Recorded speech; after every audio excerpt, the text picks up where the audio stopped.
大家好，歡迎嚟到心如閣呢個地方啦。今日我會介紹心如閣呢度8個神壇啦，同埋點樣去拜神嘅方式啦。跟住首先嚟到呢一個位置嘅，我哋首先除咗牌同埋帽啦，跟住然之後先再上去我哋嘅神壇度開始拜神。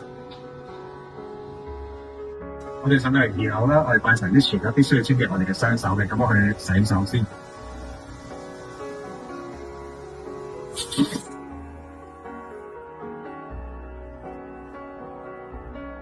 咁我哋洗完手之後咧，就可以開始拜神。咁我哋而家嚟到我哋第一個神壇啦，呢一個就係佛祖嘅壇嘅，大家就會見到啦，佛祖啦同埋師傅嘅銅像。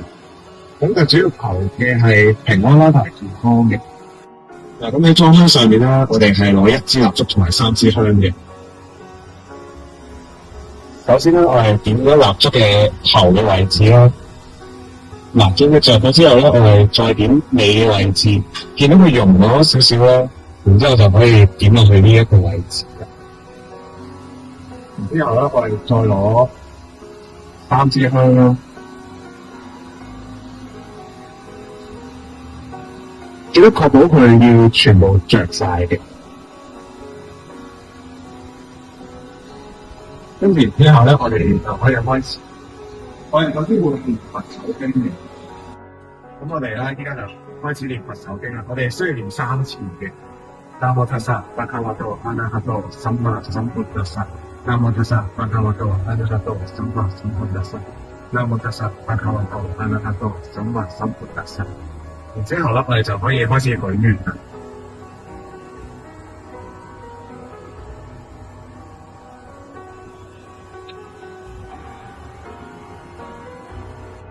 咁我哋拜完第一個神壇之後咧，就可以嚟到依家呢一個位置嘅。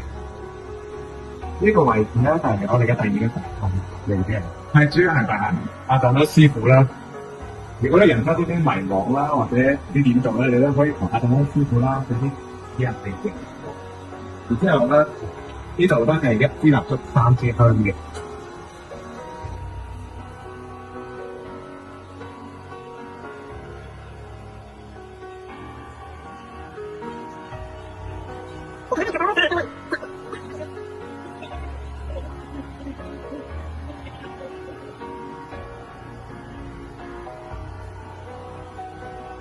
拜完之後咧，就可以嚟到呢一個位置嘅。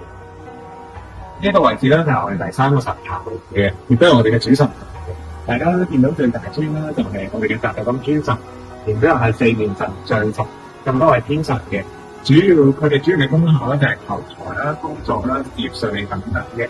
如果呢個壇咧裝香嘅話咧，就1支蠟燭9支香嘅。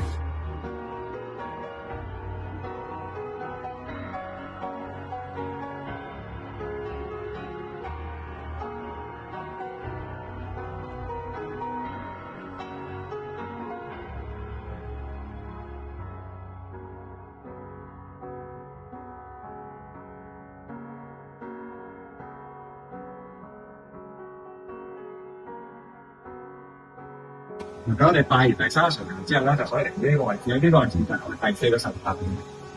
而呢個神壇咧就係求愛神嘅神壇嚟嘅。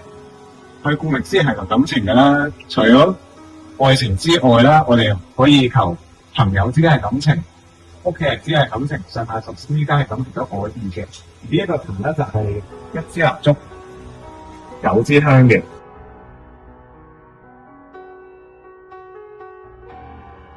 咁我哋嚟到第5個神壇啦，而呢個神壇咧就係呢個神壇嘅，我哋亦都稱之為老師。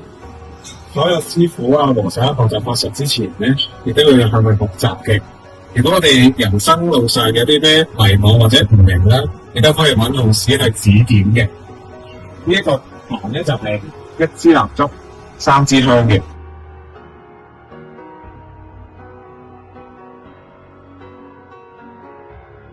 咁我哋咧嚟到第6個壇啦，而呢個壇咧係拜古曼童嘅。嗱，大家唔使驚，古曼童咧唔係鬼仔嚟嘅，古曼童咧係一啲夭折咗嘅小朋友啦。然之後咧，和尚咧見到佢哋好可憐喎，我就把投胎啦，然之後就問佢哋願唔願意幫助他人啦，得到功德之後咧，就係投胎嘅。咁我哋呢一個壇咧就係1支蠟燭3支香嘅。咁我哋落翻嚟1樓呢一個位置咧，大家唔好着鞋住先嘅。咁我哋咧可以咧行到呢一個位置咧，開咗呢個門口咧，就可以到達我哋第7個神壇嘅。呢度咧就係第7個神壇，佢係拜泰國地主嘅，即係求出入平安嘅。而呢一個壇啦，就係1支蠟燭、9支香嘅。咁我哋咧嚟到啦，我哋第8個神壇嘅，而呢一個神壇就係我哋最後一個神壇嘅。而呢個神壇係拜拉護天神啦，而拉護天神嘅功效咧就係防小人啦，同埋轉運最勁嘅天神嚟嘅。畢竟啦，佢生前啦都係俾蕭蘭紅愛致死嘅，所以佢非常憎小人嘅。而呢個壇咧就係1支蠟燭、9支香嘅。